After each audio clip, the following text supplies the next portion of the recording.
So we are so excited that you're here with us today for a really special time with our friend here, Laura Taggart. Laura is a delight as a person. Having a coffee with her is wonderful. But the things that you need to know about her is she is a licensed marriage and family counselor. She wrote the book, Making Love Last, Divorce Proofing Your Young Marriage, which you got if you came to our last marriage seminar last year. And there are more out front. If you would like another copy, you can give one to a friend if you don't need one for you guys. She has been an adjunct counseling, professor of counseling at Fuller Theological Seminary and also a theological college in Ethiopia. She has been married to her husband Gary for 49 years, has 2 children and 4 exuberant grandchildren. And she loves time with family, hiking, golfing, encouraging marriages, and serving with her husband in Ethiopia. So please welcome Laura. She has a delightful afternoon planned with the things that she has gotten feedback are most helpful to marriages. It's going to be a delight. All right. Well, it's a delight to be with you. Am I good on the mic there, Brian? Yep. Okay, good. You can hear me. Well, I am delighted to be with you today, and I'm glad they called this a workshop because we're not going to just sit and take notes today. We're actually going to dive in and do some real work at creating intimacy and closeness in our marriages. So hold on tight, and we're going to have some fun together. So I was just curious, when you first got married, did you anticipate that you were going to have a fair amount of conflict? Was that on your radar? No, right, yeah. So usually when we get married, we kind of figure out that we're going to marry somebody with whom we're not going to have a whole lot of differences, somebody that is going to meet our needs for love and understanding and companionship, and somebody who, has our kind of at least a similar perspective, mostly. We don't really have the picture that we're going to engage in a fair amount of conflict. And when my husband and I got married, we were in that idealized place too. We met in high school, we went to college together, we had about 5 years of dating, and we hardly had an argument in those 5 years. We really were focused on how we were compatible. We both loved the outdoors and hiking and skiing and all kinds of things outdoors. We loved to go to sporting events and play in sporting events, and we just loved to have meals with our friends. I mean, we were very compatible. So when we got married, it was kind of a surprise to us because the differences started, to hit the fan and show up, and we did not like it. That first idealized phase kind of gave way to this phase where we were really starting to notice how different we really were. That ideal became a lot more real. And I say we didn't like it at all. And so what do you do when you don't like it? What do you do when the differences show up and you're not really expecting it and you don't like it? Well, you do what anyone would do. You try and make the other person change, right? You try and squeeze out the differentness by any means possible. And that usually included for us some criticism, some just making the person feel inferior in some way, some sarcasm, put downs, whatever. And I remember the day that the wheels really started to come off for us. Now, we look happy right here, but let me tell you a story about what's behind us. You see that wallpaper back there? Have you ever tried to do a home improvement project together? Okay, well, this is our first home improvement project. This was at Married Student Housing when we were in college, or late college, and how difficult can it be? Wallpapering, I know, isn't very popular right now and hasn't been for quite a while, but back in the day, it was popular. And so what do? You go out and you get your paper, you get your paste, you get your X-Acto knife, and you size it up and you put it on the wall. What can be hard? Well, you notice the kind of wallpaper I chose. It was the checkered kind, which means that you can't make many mistakes, right? I mean, you're really going to line this thing up. And lo and behold, my husband got that first piece up, and it just wasn't lined up correctly. You know, ladies, what I'm talking about. And so I just said, hey, we need to change that. And literally, this thing went from a small thing to it was a major blow up. And we had a friend over to witness it, so he can really verify that it was a major blow up for he and I. And so we realized that was the moment that we realized we really had issues. We both can be very willful and stubborn. You might remember that personality inventory ways back that had you as an animal, a lion, a beaver, an otter, or a golden retriever. Well, we discovered in doing that together that my husband and I are both otters, so we play well together, but we're both lions. And that meant we needed to be right. We competed a lot, and that made a lot of sense to us when we discovered that we were in that personality inventory. So that began a whole new season for our married life, where those imperfections that used to be really endearing weren't endearing so more. And the differences started to really, when you get married, you kind of if you get married young, sometimes you have this ideal picture. And if it's a second marriage, you might have a little more realism about the differences and the hard times that are coming. But, a few years into marriage, you're realizing, okay, it's about like this. We have this many differences. If you have this many differences, it's really painful. But most of us kind of figure out that we have more differences than we like. And so again, we try to either demand our way or criticize the other or get them to change somehow. And our version was, I can't believe you think it's that straight. And he said, I can't believe you can be so picky. And so we erupted into, that was one of many subsequent arguments about some pretty small, mundane kinds of things. So when you got married, did you have any idea how difficult that would be? When I wrote the book, I interviewed 256 married people, and I asked them, what was the biggest surprise to you about married life?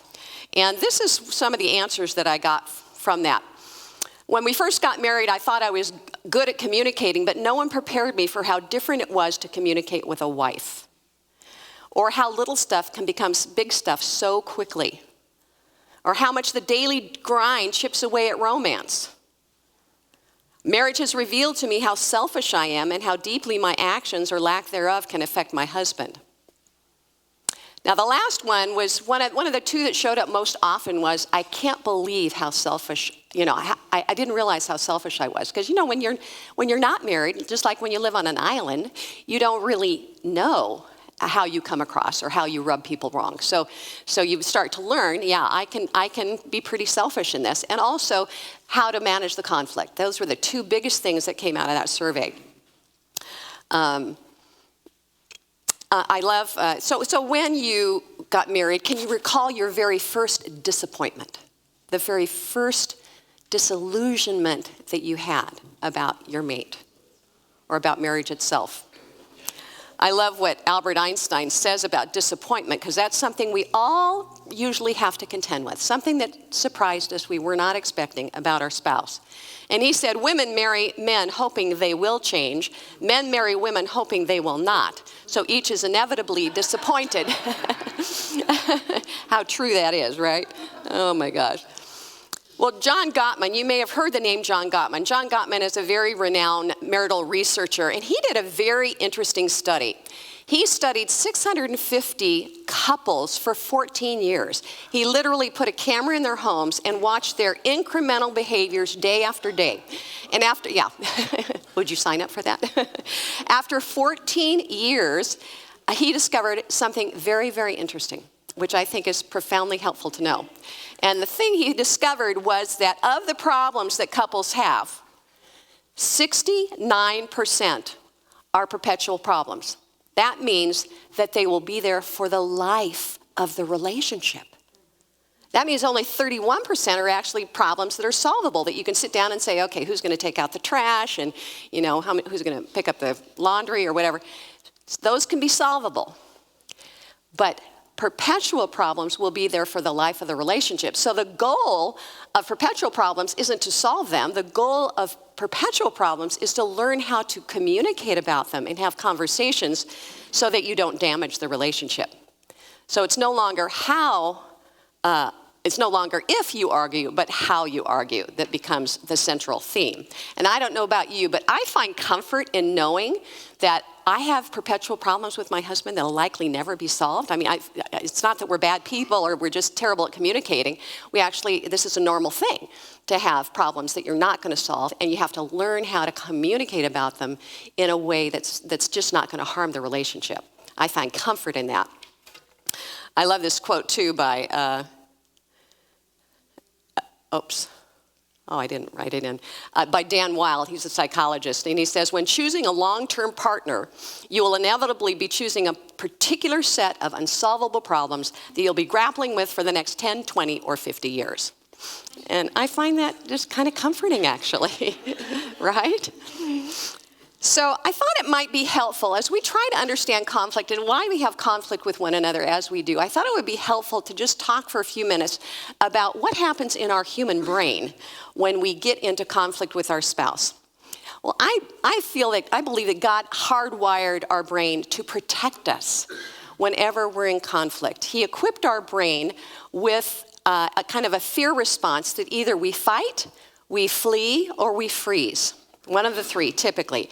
And during stress or elevated disagreement, the emotional center of our brain, which is the amygdala back here, it takes offline that part of our brain that actually reasons and cooperates, which is the prefrontal cortex. So when this gets activated, this gets shut down. And this emotional center of the brain, or system, is always directed towards self-protection and self-preservation. When we feel threatened, then, a flood of chemicals from the amygdala gets us locked into this emotional state and makes it almost impossible to work through a conflict. We get in these places of gridlock. Have you had those situations where you're trying to work something through and you just get to an impasse? You cannot get through it. It feels like a wall. And either you give up talking about it or it just creates more escalation. So back this up. I want to tell you kind of how we get there.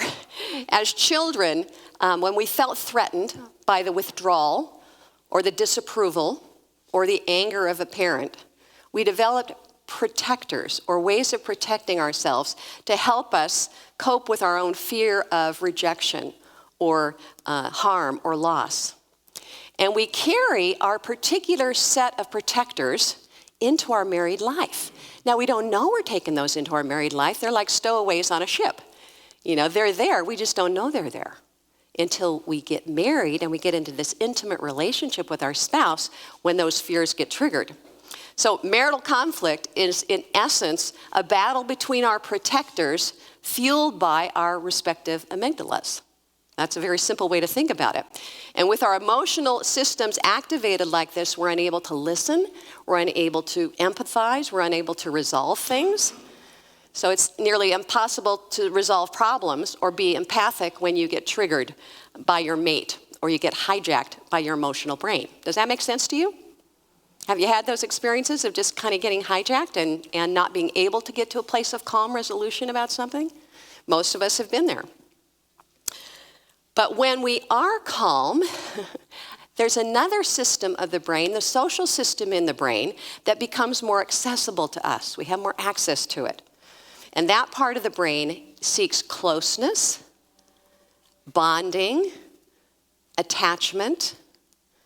So this social part of the brain interacts really well with our prefrontal cortex. They go hand in hand. And that helps us then to process information and to resolve problems and to reason. So only when we're calm do we have access to our prefrontal cortex and the ability to really get down to solve the problems in front of us. And what happens is the prefrontal cortex is that part of us that sends signals to the part of the brain that releases oxytocin. And what is oxytocin? Oxytocin is the loyal bonding chemical that causes us to care and to bond with our mate. It's the hormone, ladies, that when you have babies and your body is flooded with oxytocin, which is why you have this inexplicable attachment to this infant whom you've never seen before because of this flood of oxytocin that we are so designed to have in our bodies.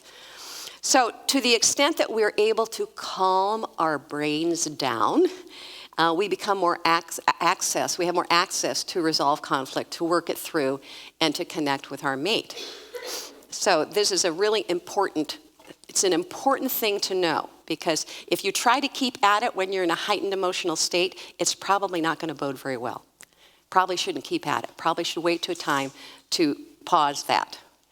So I realized at some point that the issue my husband and I were having was not about the wallpaper at all. Each of us had these hidden beliefs from childhood that we had adopted that showed up when we were doing this home improvement project. My husband was the third of 5 children, and he had an older sibling that was very opinionated, very dominant, and he had this hidden belief that he carried with him, unbeknownst to him, till we explored it, that I don't have a voice. I don't have a voice. In my family growing up, my brother was so, kind of went his way. He was in control, whatever. I don't have a voice. So when we were wallpapering, and I said, that's not looking right. No, what he heard was, I don't have a voice in this. So he had a defensive protector that jumped in. Well, I had my own set of hidden beliefs also. And my hidden belief was, I need to do it right. Imperfection was not okay in my family growing up. I had a dad who was in the Navy, and there was one right way to sweep a porch, and there was one right way to peel a potato. So, I needed to do things right. And so when I saw this paper misaligned, I thought, I'm going to have to live with that for 3 years. That's going to drive me nuts. This is not going to be okay. And so I got kind of agitated. My anxious protector dove in. My critical protector jumped in and caused some havoc. So he and I were both, again, amygdalas, fighting. Our protectors were going at it. So everyone in this room has faulty beliefs from childhood. Every single one of us. Haven't ever met a human being that doesn't have it. And ways of protecting ourselves from future injury. So I'd like you to take a moment, and I'd like you to think about your last argument with your spouse. Now, maybe it was driving here, maybe it was this morning, maybe it was last night, maybe it was earlier in the week. But think about your last argument with your spouse. What did they say or do that set you off?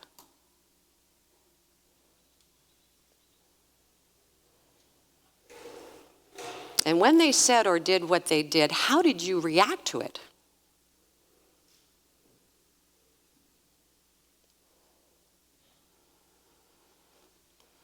The ways we react to our mate are self-protective. Perhaps you became defensive, perhaps sarcastic or angry, or maybe you withdrew or became overly logical or dismissive. However you responded, it's likely that response has its roots much earlier in your life. As children, we all have a need for being unconditionally loved and valued. Everyone has that need. Every child has that need.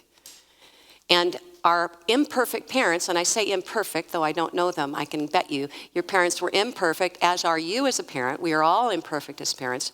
When your imperfect parent wasn't able to meet your need for unconditional love and valuing, you felt it. You felt the pain of it. Nevertheless, you couldn't put words to it. You couldn't articulate it. You were probably quite young. But despite that, you felt it. And what you did with that is to find ways of being that help you manage it and avoid feeling it. And although these protectors attempt to guard you against something happening in the future, they also interfere with the intimacy that you want to have with each other. That's the kicker. Let me give you some examples of what I'm talking about. If your parent was preoccupied and maybe was too busy for you, you might have grown up clamoring for their attention and developed kind of a demanding protector. Or you might have been one of those kids that learned not to need them, not to be a burden to them, don't expect too much from them, and develop more of an avoider protector. Or maybe your parent was critical or angry, and so you developed kind of a pleasing protector to make sure that their displeasure didn't land on you. Or you could have developed an angry protector to push back at the anger and the criticism you were receiving. Or perhaps your parent was preoccupied. Unpredictable. Perhaps they were unpredictable. And you might have developed a controlling or analytical protector to try and create some order in the chaos that was your home. So we each have these protective parts, ways of guarding ourselves from further injury and managing life. It is so valuable, and I cannot stress this enough, it is so valuable for you to take the time to identify what your unique protectors are. And the beauty of it is you're not a bad guy for having them, because we all have them. They came on for a very good reason when you were young. And if you do the work, the hard work of identifying the protectors you had in childhood, I'm going to share with you some of the real benefits of doing that. Sometimes I get behind. You will have clarity about the origins of your way of relating. You'll understand why you do what you do, why you react as you react. You'll become more self-aware. And that is really helpful in every relationship of your life, be it your mate or with parenting or any other relationship. So you'll have more clarity. You'll develop compassion for yourself. This is really important. As you learn about what's contributed to your hurtful habits, things that have happened in childhood, what's wonderful about that is you don't then need to beat yourself up about them. You have more compassion for yourself about how those things developed. And you can stop shaming yourself and live in a less defended way. You can also acknowledge the hurt that you've received, that young part of you that gets hurt. You can notice that young part, and you can also ask forgiveness when you've been hurtful. You're also empowered to make new choices in the future because you've been able to separate yourself enough that you can see it now. And it's empowering to do that. And very importantly, you have more compassion for your mate. Your mate had formative negative experiences of their own, and you can begin to understand why it is they do what they do, and that they're not just a bad person for doing it, that there's a root to why they're doing what they're doing. Each of you can begin to identify your own patterns and make new choices. So that's what we're going to do for the first part of our time together today, is we're going to do a little work on exploring what our protectors are. I love this verse, this ancient wisdom that talks about the first step to any of this is to have the willingness to take an inside look. Now, a lot of people, I'm a therapist, I've been one for 35, 40 years, and a lot of people, why do we have to go to the past? Can't we just go, start here and move on to the future? I'll tell you why you need to go to the past. Because you need to understand yourself. You're not going to have much self-awareness if you don't explore it. I'm not saying stay mired in it, but I am saying let yourself explore it. Let yourself be curious about how things happened and how things developed. So the first step is to take an inside look. And I love this verse from Proverbs 25. It says, "The purposes of a person's heart are like deep waters, but one who has insight draws them out." I love that. Our purposes are often so deep we don't understand them. We don't have access to them. And it takes some real intentionality to take some time to look in and see what those intentions are. One who has insight draws them out. So, first step in becoming self-aware is to identify your protectors. So you're going to begin to look, and the key to this is looking at your reactivity. You're going to start to look at your reactivity in situations, particularly in those situations with your spouse, and you're going to get curious about it, rather than defensive about it.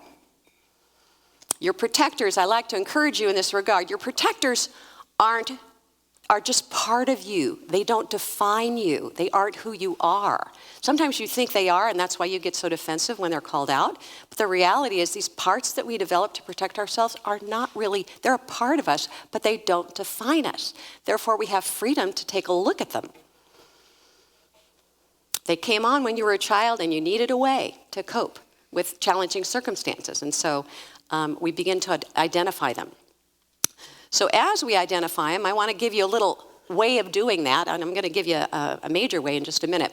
So you look at how you're reacting, then you ask yourself, what am I feeling right now? I'm reacting a certain way, that's my behavior, but what is the feeling underlying why I'm reacting as I am? And then what's the belief I have about myself, about the world, about my mate? What am I believing? As I mentioned, when my husband and I did this work, we discovered his belief of, I have no voice, and my belief, I've got to do it right. Faulty thinking. And so then I can think about what my protector was. Okay, if I need to be right, my protector is criticism to make sure things are right.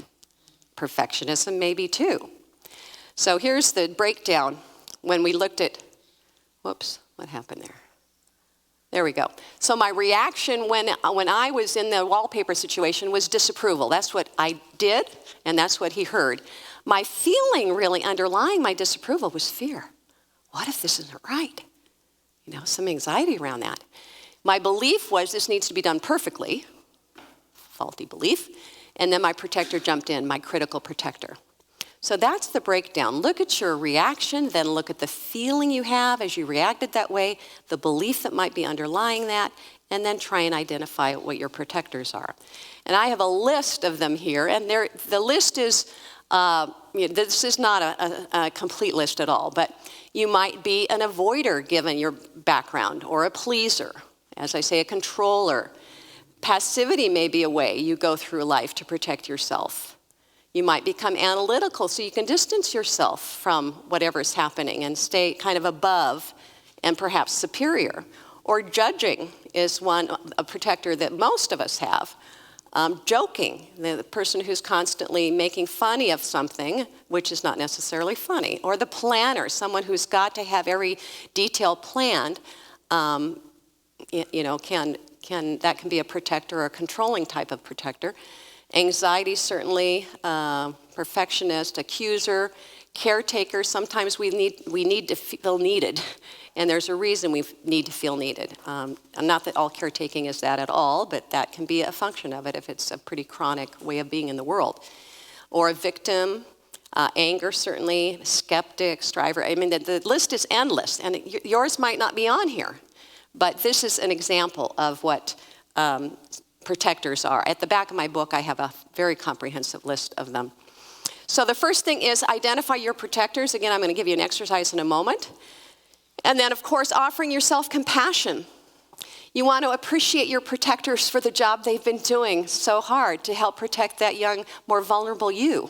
That's why your protectors jumped in, because they saw a wounded self that might get hurt again. And so they jumped in. So you want to assure your protectors that you see that young part and you're going to care for that young part. And you also might want to ask them to step back. In the next conversation that you have with your spouse, ask those protectors, when you notice them coming up, ask them to step back and let you stay in that more calm place and have a conversation with your mate that will be more constructive. And then speak clearly about what you need. And the third aspect to this is offer compassion to your mate. Rather than judging them or accusing them, you can offer compassion to their wounded parts and invite understanding to their protectors. You'll come to know what their protectors are, and instead of pointing the finger at them and when they show up, you're going to have some compassion because you understand that they have them just as you do. It's nothing to accuse. It's really amazing when you start to embrace your own protectors and get them to rest. You become a lot more receptive to when you see those protectors in your mate, a lot less worried and anxious about them. You become kind of an enlightened witness to them. You become a compassionate witness to their own parts. And you offer them, if you can be receptive to them, then you offer them room to heal and to grow. As long as you're in their face about their protectors, they're not going to change because they're going to stand their ground. But when you can offer them this gracious space to grow because you've gotten yours to rest a bit, then they feel okay about examining their own and looking at their own, and it really does create space for them to grow. When I understood that Gary had this core belief from childhood that he had no voice, I started to become really aware of ways I took away his voice, ways that I, inadvertently or advertently, took it away or just was dismissive of his voice, or I pushed back on his voice. I just became more sensitive to that and more aware of where that came from, and it made me want to not do that. It made me want to just begin to receive and embrace that part of him and be more sensitive and be more kind to him as I saw that, and begin to affirm him more. So that's how this self-exploration can free you from that endless cycle of behaving badly and then justifying it. You know that cycle? Yeah, I think we all have known that cycle. It allows you to step back and take a healthy separation between that that amazing you that God created from the beginning, that true self we call it, you'll be able to see that true self, and you'll be able to separate it from the parts that show up to protect you, because they're not you. They're just parts, strategies that pop in. And that separation is really important. And once you're aware and you can identify, you have more room inside to choose to respond rather than react. So what I'd like you to do, you have a handout. Look here. This is an individual exercise. You have a handout called Exploring My Protectors. Everybody have that one? Yeah, there we go. Looks like this. And what I'd like you to do for about the next 15 minutes is I would like for you, well, let's see, let's say 13 minutes. We're going to give you a little break right after this. But I want you to just work down this list. Think about the last argument you had with your spouse, and then just ask yourself these questions. What happened? What did they say that triggered you? What emotion came up? What emotions came after that? What's the thought that came to mind? Did other thoughts follow? What did you want to do right away? I wanted to shut this down and get Gary to move that wallpaper. What did you actually say or do? That is what I did. How did your partner respond? What did you feel, think, and do when they responded that way? And then think about, is there a common pattern in the way we interact in this way? And what is it I typically do to protect myself when I get into these patterns? And then the hardest question, the last one, do your feelings remind you of a time in childhood where you felt compelled to protect yourself in the same way? That's an important one. Some of you I know will say, I don't really remember my childhood very well. Just let your brain, don't strain your brain, but just let your brain go back to just anything that you felt or experienced.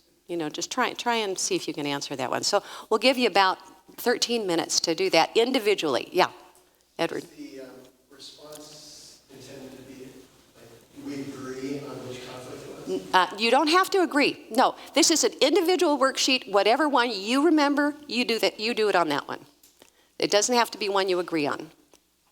So go ahead, and these are individually, not together. You go ahead and fill that out if you can.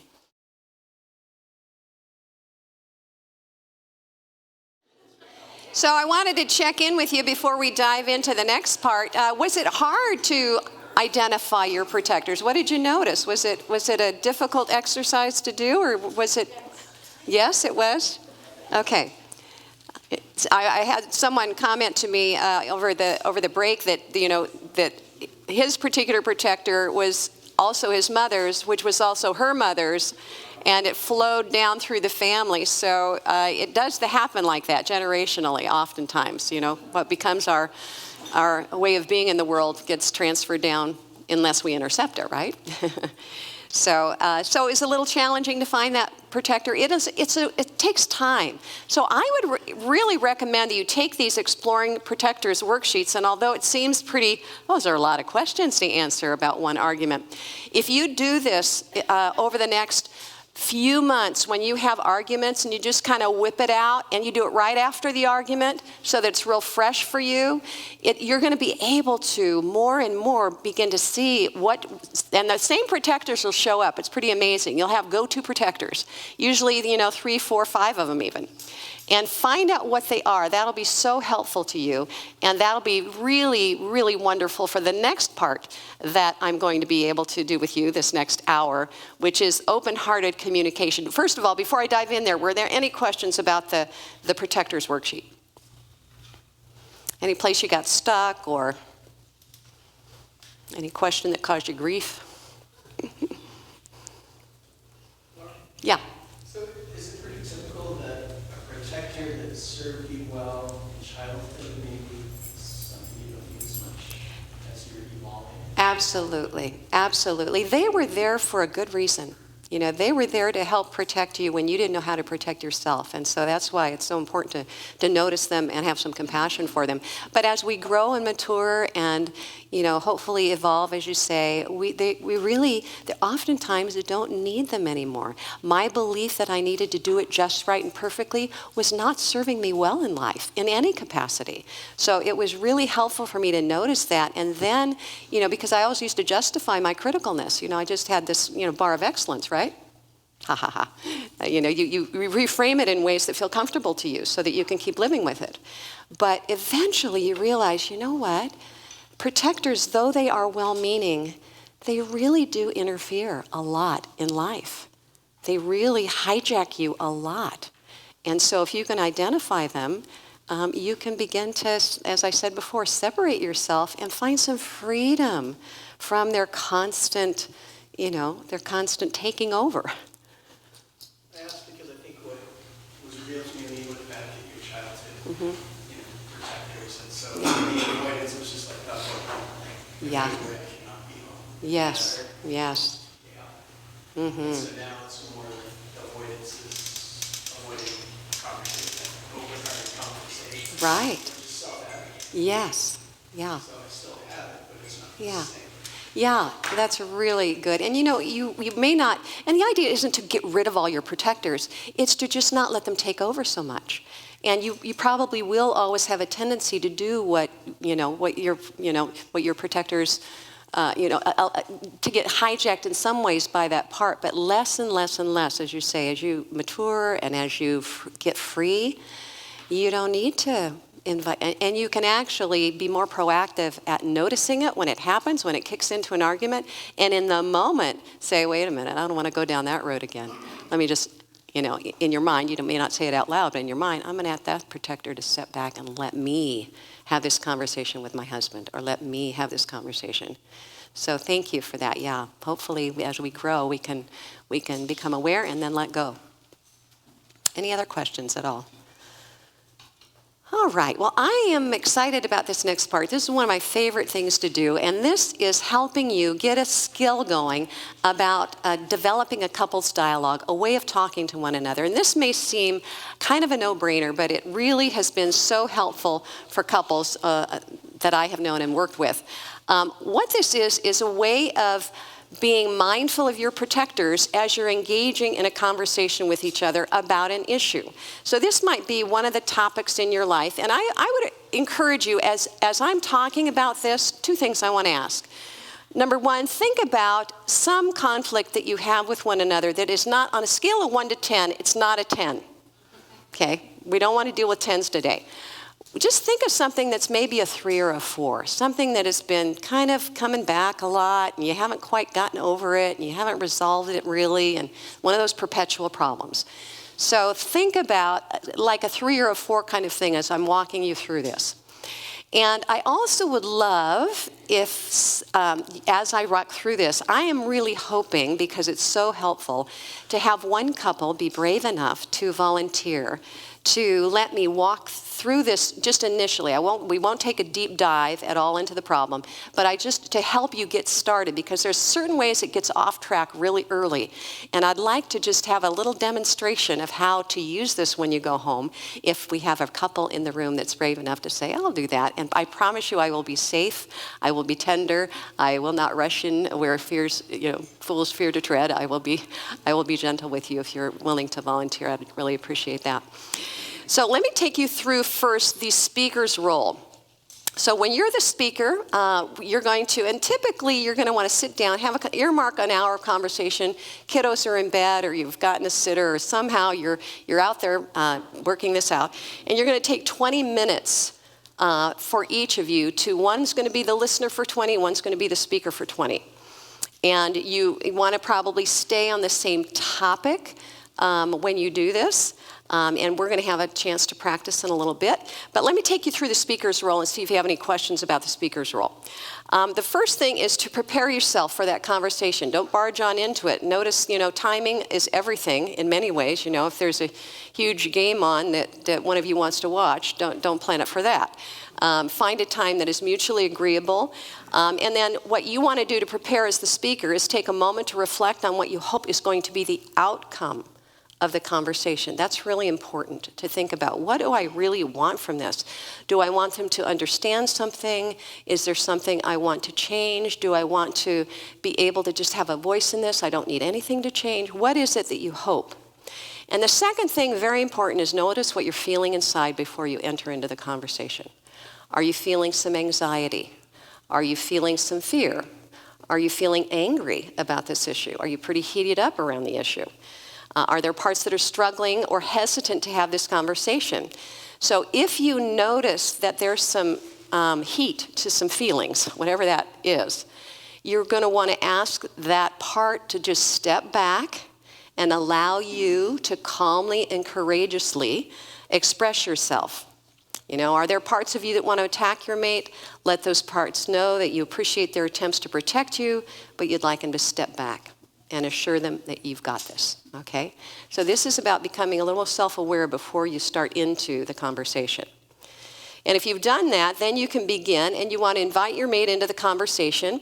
You want to make a clear statement about your desire to talk about one topic. This is not going to be the kitchen sink. This is going to be one thing that you want to get to.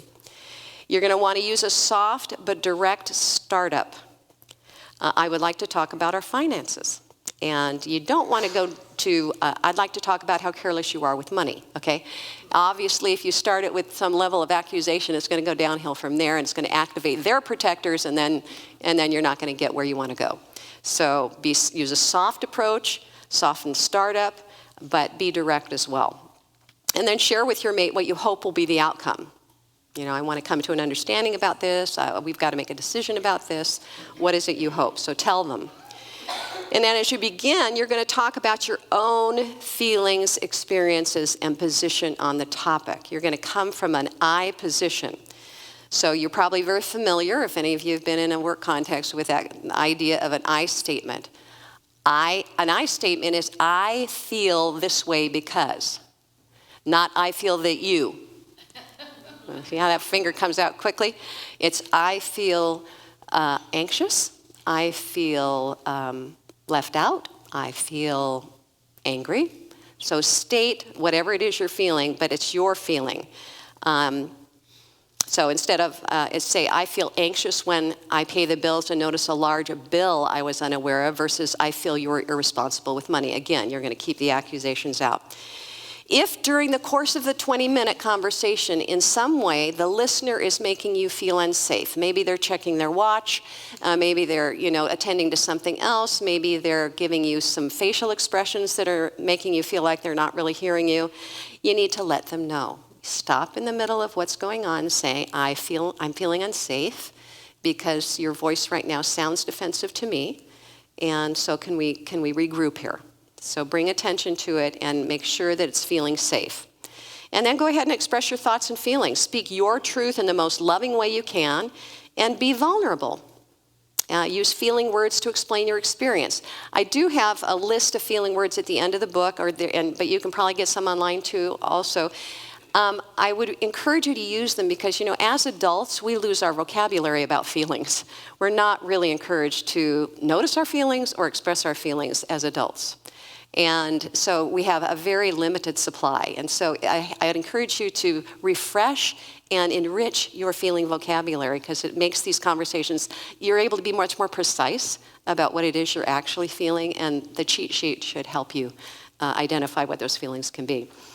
If you notice any part of you feeling anxious or angry while you're the speaker, take a moment to notice those protective parts, because in the middle, they'll pop up, okay? And if they do, notice them, and again, appreciate their desire to protect you, and ask them to step back and give you some room to have this conversation. And then once you've been able to do that, you finish by making a positive request for change. What I'd really like and appreciate is this. Make a clear statement For instance, I'd appreciate a heads up if you spend over $200. And if they're unable or unwilling to do all of what you ask if they can take a step toward change. So they don't need to come all the way, but just ask for what you need and ask what they're able to do. And then affirm them for their willingness to listen while you've been the speaker. So any questions about the role of the speaker?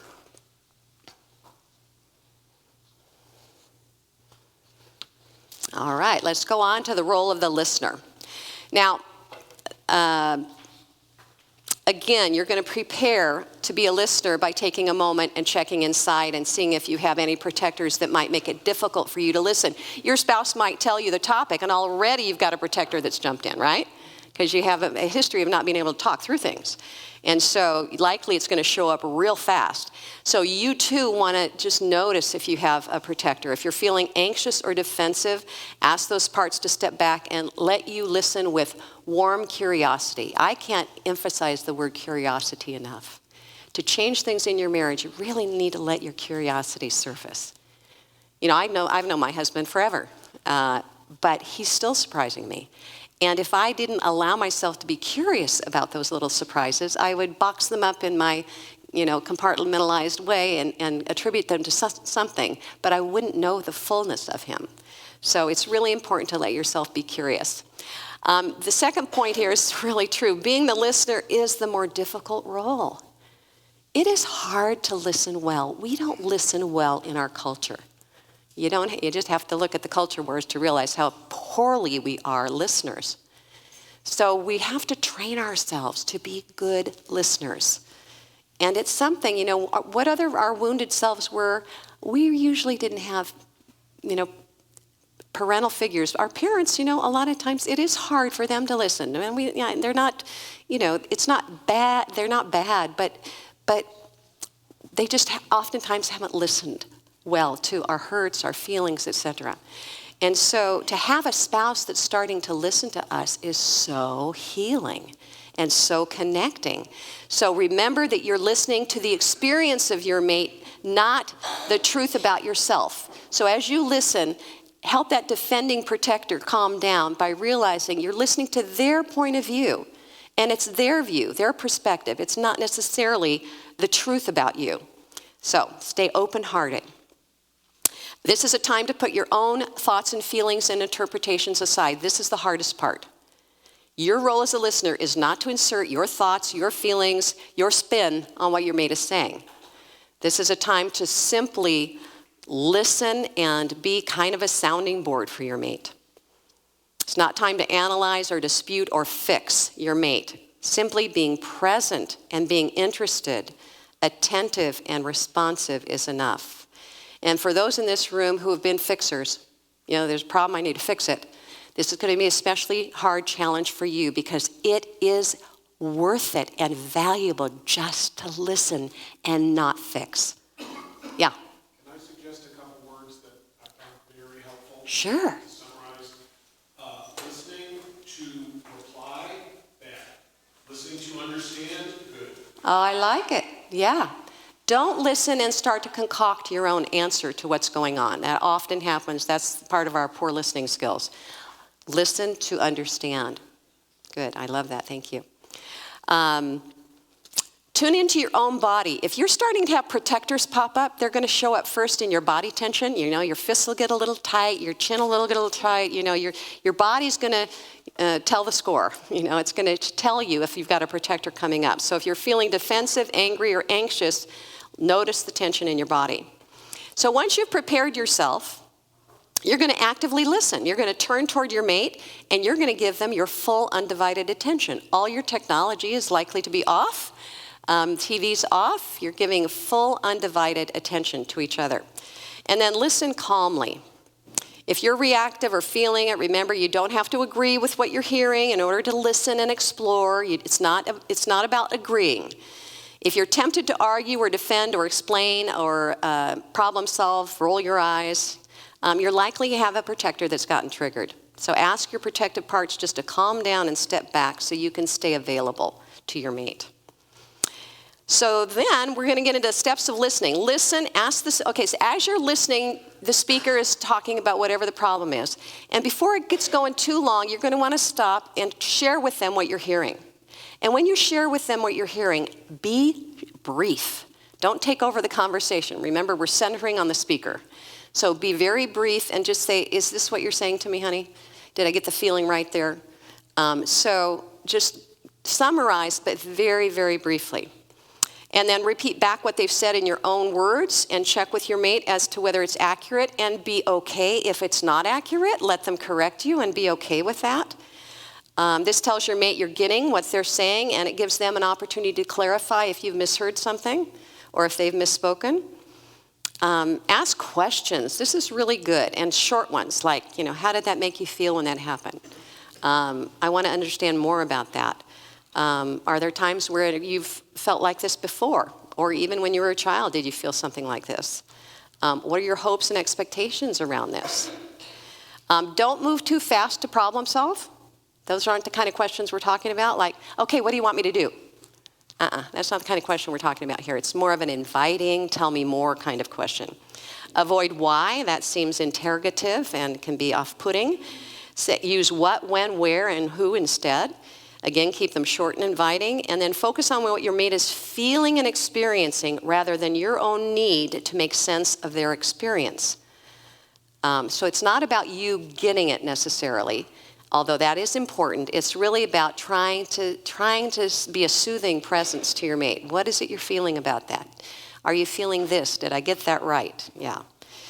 And don't be hesitant to ask the same question. You don't worry about being redundant. Your spouse, if you're really attentive and listening, they'll love that. And then once you've listened well to that 20 minutes, reflect what you're hearing from your mate, kind of in summation. Share what really makes sense to you about their feelings. Find something. You may not agree with the whole thing, but you might be able to find something in it that you think, yeah, that makes a lot of sense to me.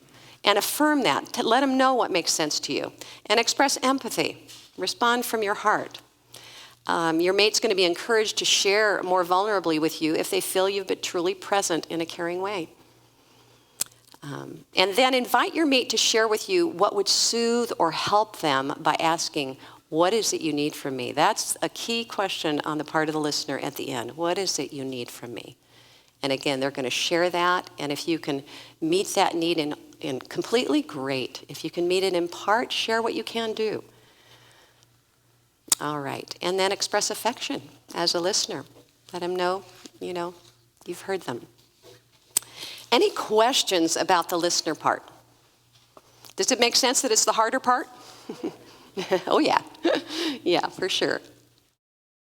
Let me just coach you about a few things as you begin.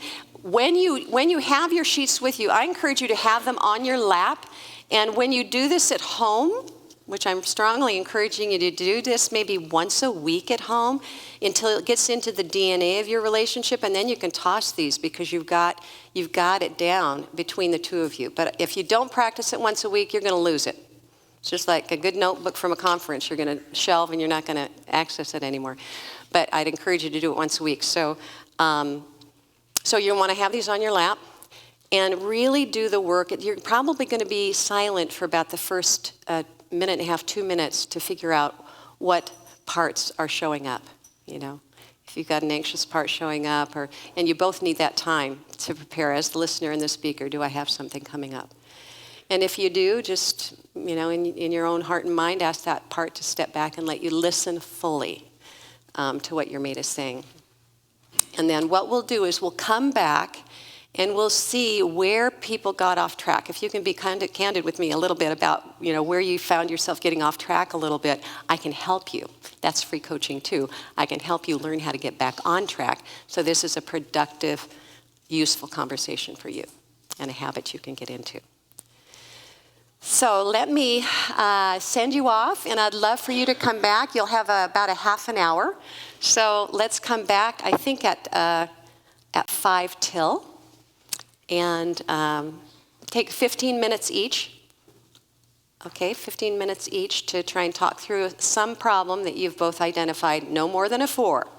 Okay? Do something that's manageable. Okay? So enjoy. Have at it.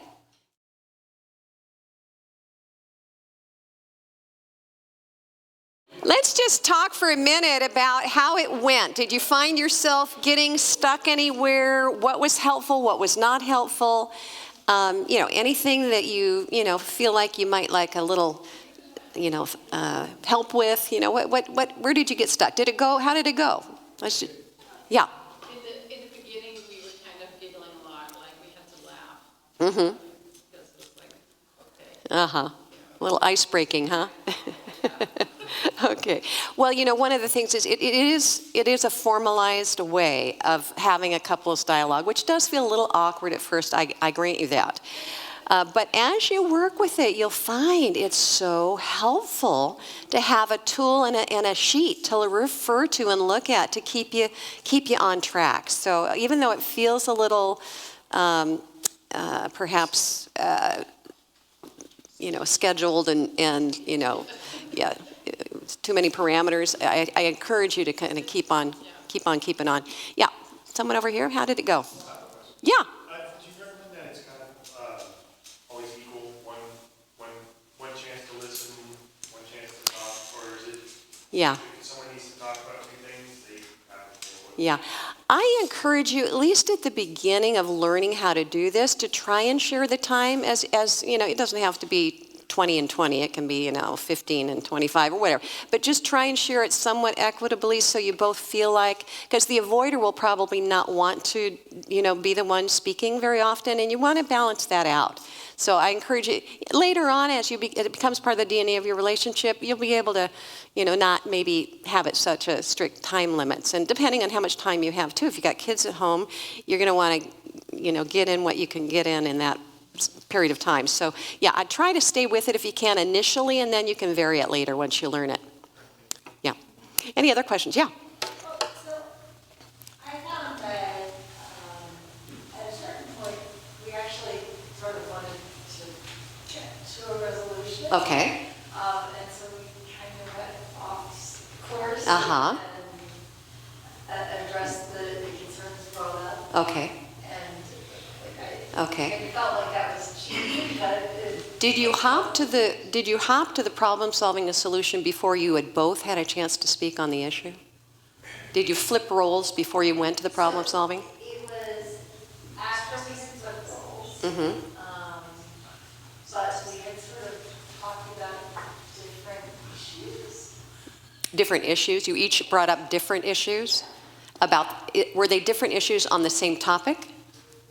I would say not really. Okay. I think you'll find it to be more productive, again, especially as you're first learning how to do this together, to stay on one topic and stay with it and make sure that both of you, if you're going to go to problem resolving, make sure both of you have had a time to be the speaker and the listener, and that you both can identify the feelings of the other person around the issue.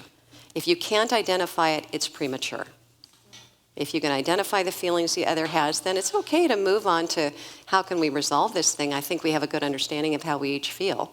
That's okay, but Well, so I think what it was there were things that he was feeling were complex that I was like, weren't issues for me. Yeah. And there were things that I was feeling like were Yeah. complex that yeah. he didn't feel like were.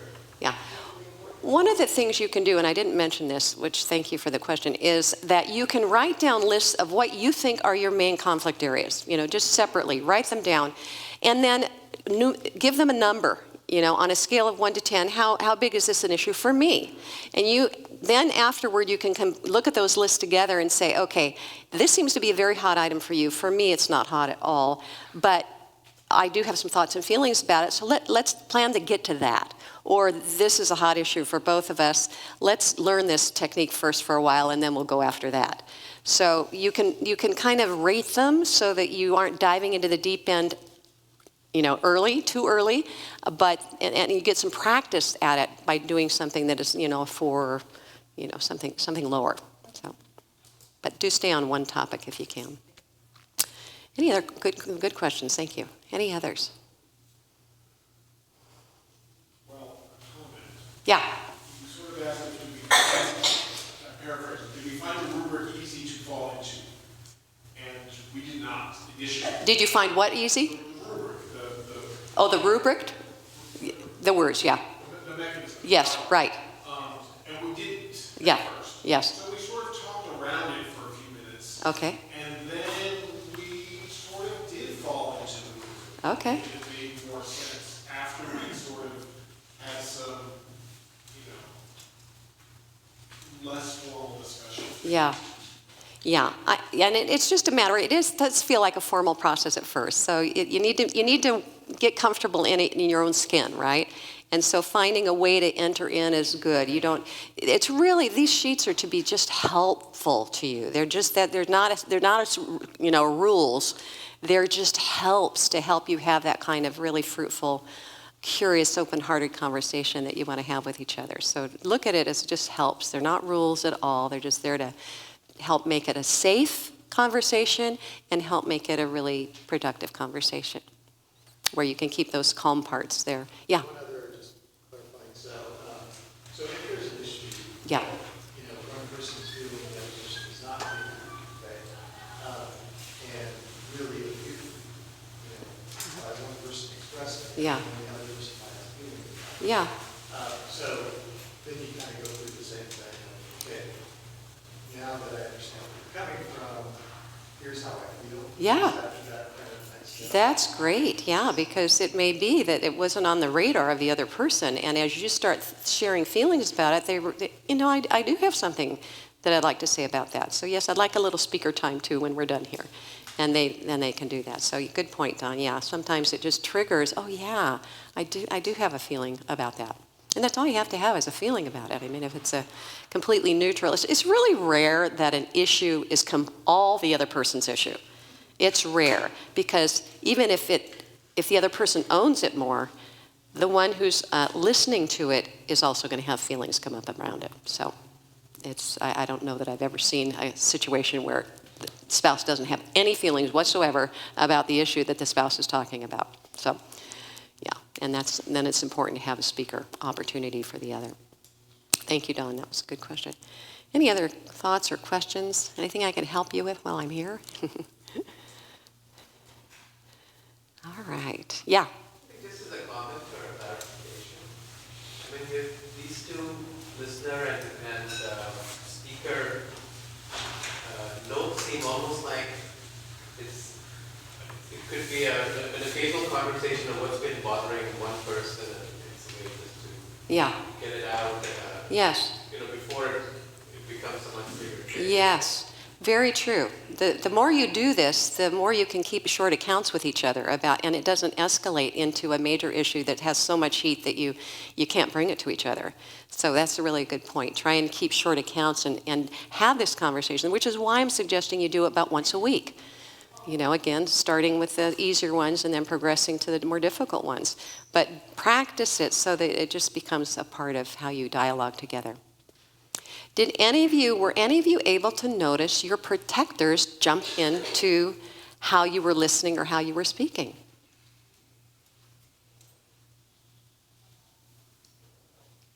We're all on your best behavior.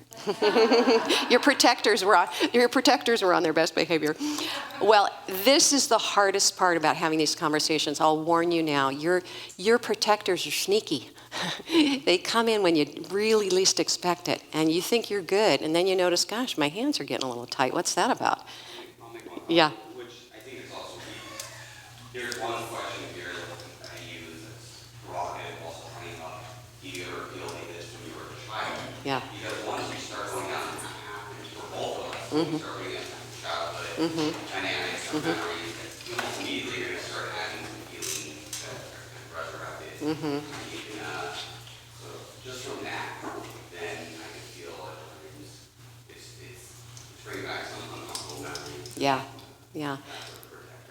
Yeah, that's a good place for the protector to come back in because they don't really want you to know about them.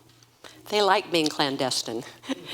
And when you call them out, they kind of, they don't like that. So they will. And the child question, the child question is often hard for people because, number one, if they don't have strong memories of their childhood, or they feel like if you can look at some aspect of your childhood that's creeping up here, somehow it invalidates what you're talking about. And it does not invalidate what you're talking about. It makes sense of what you're talking about.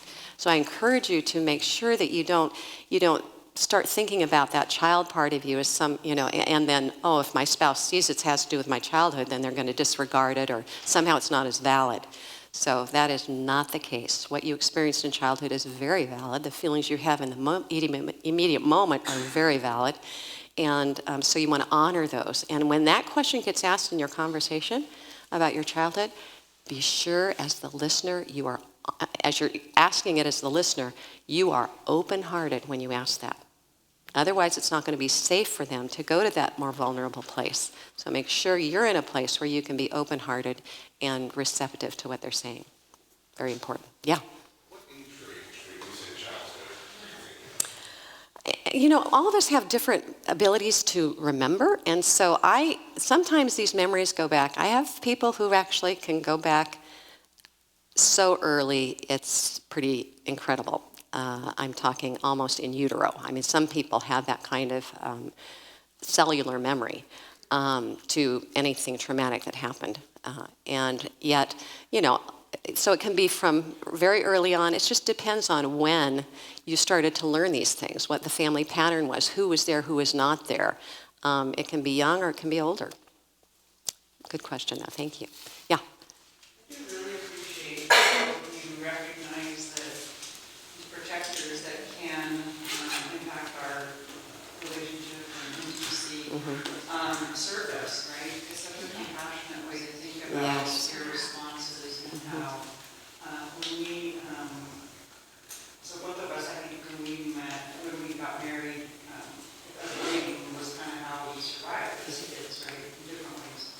And so when we got married, we had to really work at how to have healthy conflict, right? Because you just, avoid the job or whatever. Right. So I really appreciate the kind of the process of how do you lean into it. Although it made me laugh when you said, think of like writing a list of conflicts and numbering them. It's just like your body, of course you don't want to do that. But yet, it's so good. So we've been married 30 years and have learned in time how to have more healthy conflict. It's still not easy. It's still really hard to sit down and have those moments. But this makes it even, easier. And Good. You kind of approach it in a way Good. that is easier. Good. Yeah. I'm glad. That compassion is so important because we are so prone in our culture and just in our humanity to beat ourselves up over the things in us we don't like and the things we want to hide. And when you start hiding those things, they will never change. But when you can invite them to the table and say, I see you, I see why you're there, I get it, I remember that this happened, and kind of love on them a little bit, they don't have to jump in so much. They know you get it.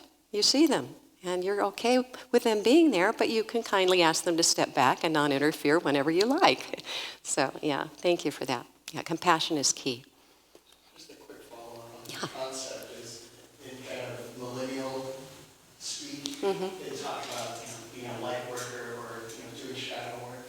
The definition of shadow work being like if you have an awareness of an issue or problem or circumstance, but you haven't faced it, right? That's why it's in the shadow. Yeah. You have awareness already. It's the first step. Yeah. And then deception is compassion. Yeah. Bring it into the light. Yeah. So, That's good. we just had a lot of reps. That's good. Well, I do hope that was a fruitful exercise for you, and there is some more help in the book about kind of working through these, but I think these sheets they'll be your friends if you really utilize them. I just wanted to share with you for a little bit about an exercise that I think can be really useful in helping, and please feel free to keep eating, helpful to you, and it's about creating a shared vision of your marriage together. For however long you've been married, you and your spouse have a shared story. When you met, your early courtship days, your wedding, early adjustments to marriage, the birth of your children, the adventures you've been on, the hardships you've been through, those all come together to make your mutual history. And some of that history has been hard. Some of it has been difficult. You weren't aware likely of the challenges you were going to face, and you probably didn't know about the expectations that you were taking into marriage either. My husband and I, we often say to each other, we've had 4 marriages within a marriage. Because we got married so young. I was 15, he was 16. And as I said, we met in high school, we went to college together, and we thought, dating 5 years, we know each other so thoroughly, there can be no surprises. Oh my gosh, were we so totally wrong. And each one of our marriages within our marriage had to give way to a new relationship that was beginning, and with its own realizations and compromises. And there was often grief at each stage because we don't like to give up our images of how things are supposed to be, right? We want to hold on to our expectations and the things that we want to, the images we want to hold of the marriage. But I will say that as Sarah mentioned, we're soon to celebrate our 49th wedding anniversary, and each phase of our 4 marriages had a brokenness at the beginning that transitioned us into the next phase, and then we realized that we then were able to be transformed to be better friends, better people, better lovers than we ever would have been had we bailed at any time along the way. And it's kind of interesting, I think, why we resist change and growth ourselves. It's kind of an oxymoron of life, really, because it's in that transformation that we really become who we were always intended to be. So why we resist it is a strange thing, because that transformation helps us realize what God intended for us from the beginning. A French actress, Simone Signoret, once said something I really love. It says, "Chains do not hold a marriage together. It's threads, hundreds of tiny threads, which sew people together through the years." So what are your threads? What are those things that have sewn you together through the years? Think back on your courtship. What attracted you to one another? What was your first date? What did you like to do together? What did you enjoy? Did you like eating around a table and visiting with friends? Did you like exploring an area? Did you like hiking or being in the outdoors, cooking, listening to music? The reason I ask that is I hope that you rehearse your threads together, remembering those adventures, because those rehearsing the things you've been through together, it's like a treasure chest that is yours alone. No one else has that shared life experience that you have with your mate. My husband's always been really good at documenting our life together. He's a good picture, he takes a lot of pictures. And we decided during COVID that what we were going to do is we're going to sit down and we were going to watch, like a half an hour over lunch, our old movies or our old pictures. And we sat down and we watched, our kids' sports. We watched, our vacations together, our family gatherings. And I can't tell you how that knit us together during COVID in ways I never expected would happen. So I want to encourage you to do that. I'd encourage you to take some time to talk about your shared experiences that you've had. That shared history for you is really a sustaining force, and it'll give your marriage resilience when the challenging times come. So while looking back can really nourish your marriage, I believe looking ahead, dreaming together in the future can also really nourish your marriage and keep you connected. My hunch is that you likely have desires and longings about what you'd like to see in your marriage and family life, how you'd like to treat each other differently, how you'd like to play together, how you'd like to shape the heart and character of your children. You have dreams about how you'd like it to be. And it can be so helpful to get intentional about your shared vision, what you'd like to see in the future. So that's why we call it a marriage vision. So what are you aspiring to? What do you hope your relationship's like in 2 years? What is it you want to accomplish together? It's about holding some picture in your mind of where you want to go, and probably things that aren't quite there yet. So what I'd like you to do, and this is an assignment to take home with you, the other handout that you have is the beginning of a marriage vision. And what I'd like you to do is to begin by making a list of the goals of your relationship, the things you want to see happen in your marriage. And I'd like you to state them positively. I'm going to give you an idea. So you'd state it positively as if it was already happening. We speak kindly to one another. We are affectionate. We laugh together. We enjoy sex. We make collaborative decisions. We take time to notice our protectors during or after a conflict. We stay in daily contact if one of us is away. We nurture our spiritual lives. We respect each other's extended families. It can be anything. It's your unique set of goals. You might use one or two of these, but you might also come up with your own set of goals. So you want to think about what are our goals together and state them positively. This is what we want. You're going to do that individually, and then you're going to come together and you're going to notice which things are on both lists. And those things that are on both lists, there's another section of your handout. You're going to bring them together. You're going to make a combined list and then put a plus signal on on your individual list, put a plus signal on any one that you share. You have the same idea. And then you make that new combined list. And there will be goals for one of you that aren't on the other's list, and those you might want to do a speaker listener about later, if you need to talk about why is that important to the other person.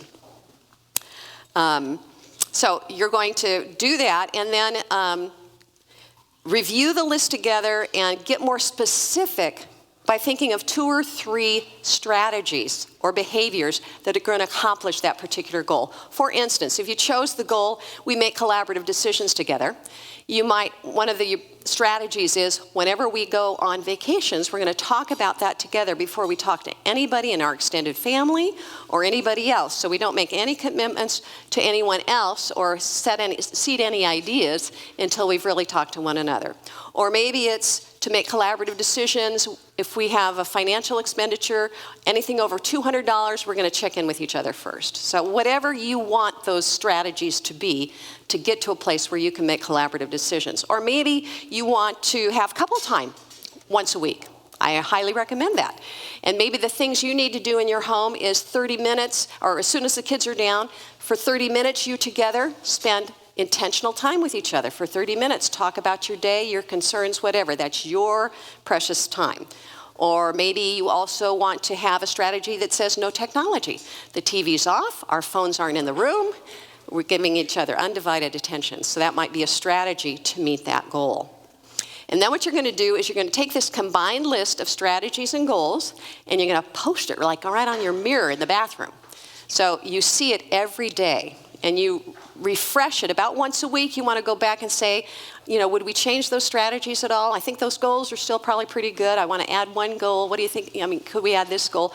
So you can revise it. It's a living document, but you want to post it where you're going to see it every day so that you can have it in top of mind because it's visible.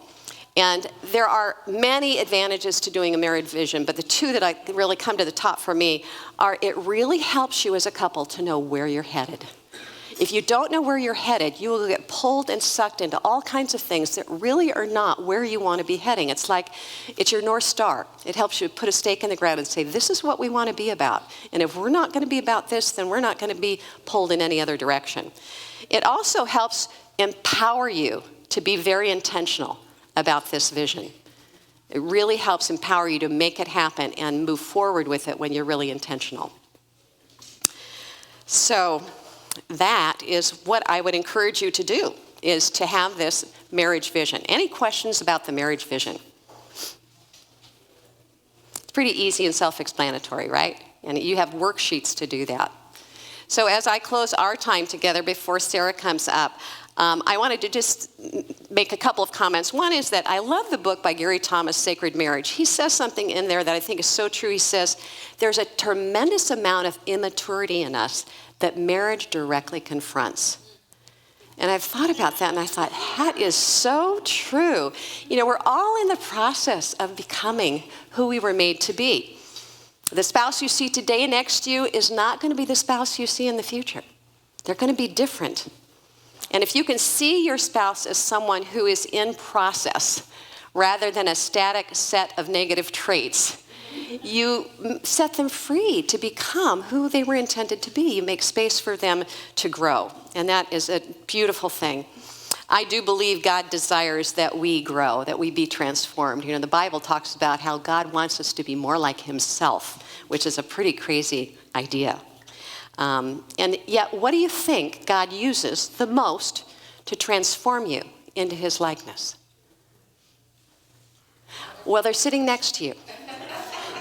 That's who he is using to become like himself. I mean, what other relationship of your life has the ability to expose and challenge your self-interest, your hurtful habits, your defensive reactions?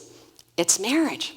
So that person next to you, when they're irritating or disappointing, you look at them and you say, maybe this person is an instrument God is using to shape me. I remember when I first really got this in relationship to Gary, I thought, instead of pushing back and resisting and blaming, I started to see him. Maybe he is the one who God is actually using to do that transformation work he talks about. And when I started to be more receptive to him and why God had put him in my life, and you know, sometimes the most irritating things you don't like about them are the things God is using the most to help challenge and shape you. When I first got that, I tell you, it opened up a whole new world. I became so much more receptive to him than I was before, so much more curious about what was going on, what was God doing in me. And it just changed, it really changed our relationship to receive your spouse in that way. In closing, I love this passage from Tim Keller, the late Tim Keller, his book, The Meaning of Marriage, which is another great book. He says this, he says, within this vision of marriage, here's what it means to fall in love. It's to look at another person and get a glimpse of what God is creating and to say, I see who God is making you, and it excites me. I want to be a part of that. I want to partner with you and God in the journey you're taking to his throne. And when we get there, I will look at your magnificence and say, I always knew you could be like this. I got glimpses of it on earth, but now look at you. Isn't that beautiful? There's no two people like the two of you. No two people that have more potential to shape you into the best selves you could be. So receive each other in that regard. Thank you for having me today.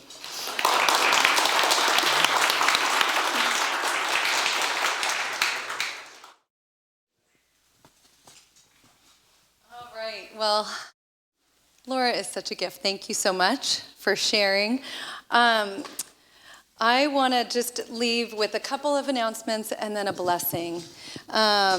If you are interested in connecting with other couples, we are taking signups, and we will, if there is interest, put together a small group for couples in the fall. The date is TBD, so that will be out on the table where the registration was. There will also be out there, I don't know if you saw them when you came in, a little flyer about exploring life with us here, a little info about Easter, as well as a few activities coming up both for kids and a men's cycling retreat, a women's retreat weekend adventure. And then there are books out there. Those of you who came last year may have gotten one of these, but if you'd like to take one and give it to a friend because you enjoyed today. Most of what we looked at today, I think, is chapter 4. Every chapter is good, so there's a lot of good stuff in here, but this was the deep dive on that. And whatever your faith or connection to God, I just want to send you with a blessing over your marriage today, and you can receive it in whatever capacity you can. So may you first be rooted firmly in the deep, wide, never-ending, never-giving up love of God. Out of that love, may you have courage and grace to embrace yourself and your spouse more fully. May your eyes be anointed to see yourself and your spouse rightly. May your ears be anointed to listen with understanding. May your minds be anointed with creativity and imagination to face old frustrations and hurts with new solutions.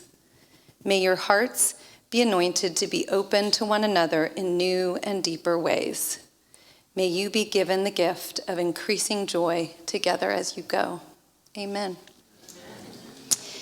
There is a copy of this blessing, and there's also just a little packet of seeds. It's actually from last year's conference. It's just a reminder physically that these things take time to grow.